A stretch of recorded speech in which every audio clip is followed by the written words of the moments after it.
yards there. Yeah. She didn't call me much, but she said, "Happy 90210." And I knew exactly who it was. I didn't even ask. I said, "Hello, Jen."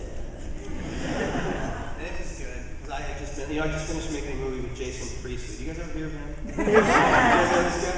Vaguely. Yeah, he just directed the last movie I did. And so I just spent 5 weeks with Jason, which was great.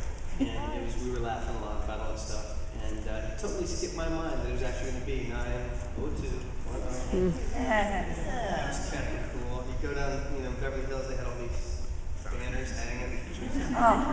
About 20 years late, but I get it. It was cool. I just thought it was really neat. And I had hopes that we would be able to get this whole convention to kick off a day early, so I could have brought the whole cast. Wouldn't that be great? Yeah, that'd be awesome. But this is the one and only Dragon Con. It's kind of set in its, it's set in its business model and what they're doing. But I thought it would be cool. We started it off at 9, 2, let's bring them all out. But hey, it doesn't come around again. Sorry, I was gonna say it'll be around next year, but it'll actually be another year.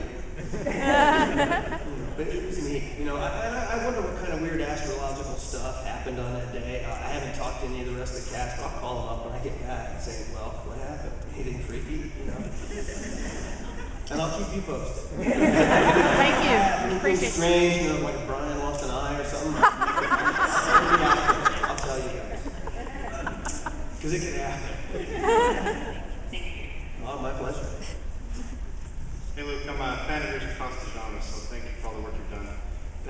This question may be taken back a little bit, but I'm wondering, one of the things I admire or am interested in about actors is that you seem to inhabit so many lives. And I'm wondering if in 8 seconds, if you got to know, for example, Peter or the Cross family, and if you still maintain contacts with those worlds, for example, that world of rodeo since you moved on to other projects. Yeah, 8 seconds. Well, that's a good question. Thank you. He asked me about a movie I did called 8 Seconds, where I played a professional bull rider. And I don't know how long it's back. It's almost 20 years ago we made that movie. And it's the only time I played, well, actually that's not true. Once other, I played a real life guy. And I kind of don't like to do that because I believe that there is a right and wrong way. People are like, "No, it's just your interpretation of that person." And I sort of had always felt, no, if you're going to play somebody, and you can actually see what they've done in their real life. I feel for me as the actor, the best challenge, and I think for the audience, what they want to see. They don't want to see my interpretation of the guy. They want to see me be that guy. So I did my absolute best to walk, talk, look, and be like that guy. In the process of doing that, I spent a lot of time with Lane's family, his mother and his father. Not his brothers and sisters so much, but with Elsie and Clyde. They were on the set every day, and I welcomed them to be there for as much of it as they wanted it to be. I think some days it was very difficult for them, and they didn't want to be there. And I know that when we were doing the scene where I got bored, they didn't want to be there that day. And we were doing the funeral scenes and stuff, and I totally appreciated that. I saw them a few months ago. We were together at in Fort Worth at the stockyard there. They have a big stockyard, and they do a rodeo every year. And I was there doing a charity thing they have a group called Western Wishes. It's kind of like the Make-A-Wish Foundation, only it's for kids who specifically want to meet cowboys and guys from Western movies. It's really cool. So I went there with them to help them raise some money for that. And I've been in contact with them. We talk a couple of times a year. We have ever since the movie. I feel a big responsibility to, on the day, I remember that I just felt that I had to do it right. I mean, this lady's sitting there watching me play her son, and I want that to go well. And I had no idea that all this time later the movie would still have the following that it has and the audience that it has. On the pictures I just worked on with Jason, it was there were horses in the movie. I played a circuit judge in the 1850s, and I ride around a lot. We have a lot of wranglers on those sets. And those are guys that, when they're not working in movies, most of them compete in professional rodeo, and they try different, they got different things. They got to do what they do to pay the bills too. And being a professional cowboy is just one of the hardest jobs in the world. You got to pay to play, and they get their ass beaten regularly, and they show up the next day, battered and bruised, ready to go. And I met some of these wranglers who said, I saw 8 Seconds when I was in high school, and I loved it, and just always wanted to see, if I could ride a bull or if I could try rodeo. Some of these guys are making a lot of money in rodeo, and they're doing well. Other guys, it's all over the world, I met people with that particular movie that said it opened something for them. It made them think about something a different way, or they just wanted to see, you know, if I can still walk after I still walk pretty good. I get it. But it was a physical challenge, unlike any I've ever met before. Having Tuff Hedeman right there with me. Tuff Hedeman is a 3-time world champion bull rider. He was also Lane Frost's best friend. When we shot the scenes in Del Rio, Texas, we shot it at the rodeo ground in Del Rio, Texas, and I had 8 world champion bull riders there, all dressed exactly like me, double me if I needed to. All of them standing around.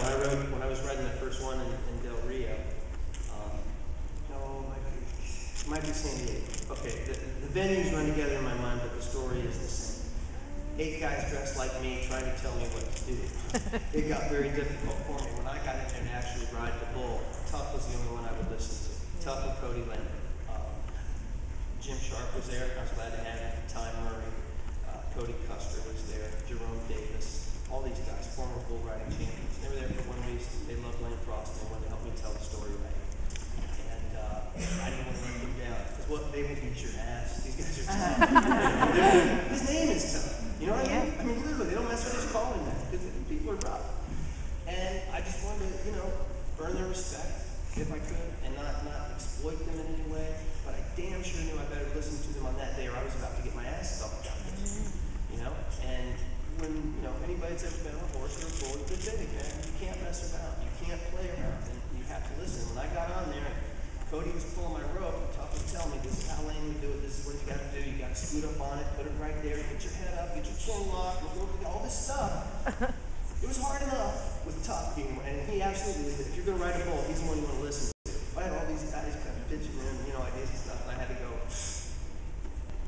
let me hear it from one guy. But I couldn't have done it with each and every single one of those guys.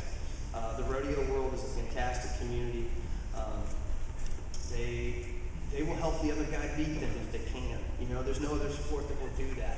I've seen bull riders ride, get off, take their spurs off, and give the guy, go, your turn. Go, get it, see if you can beat him, see if you can win more money than me. I always love that.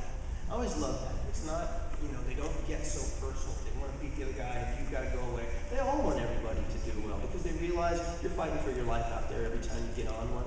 You know, and you can't have these petty little squabbles about stuff going on because the guy you're fighting with may very well get stomped on.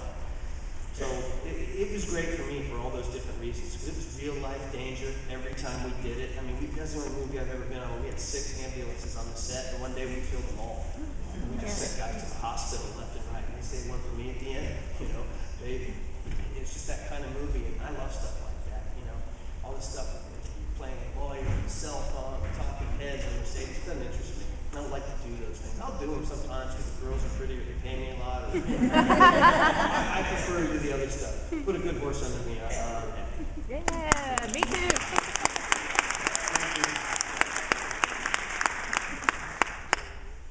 Hi, I wanted to know what it was like working with Aaron Spelling, and is it true that you really punched a guy at a Christmas party? That Tori Spelling said in her book.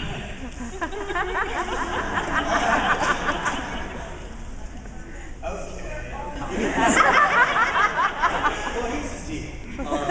The security guys were right there, you know. Let's talk about Aaron.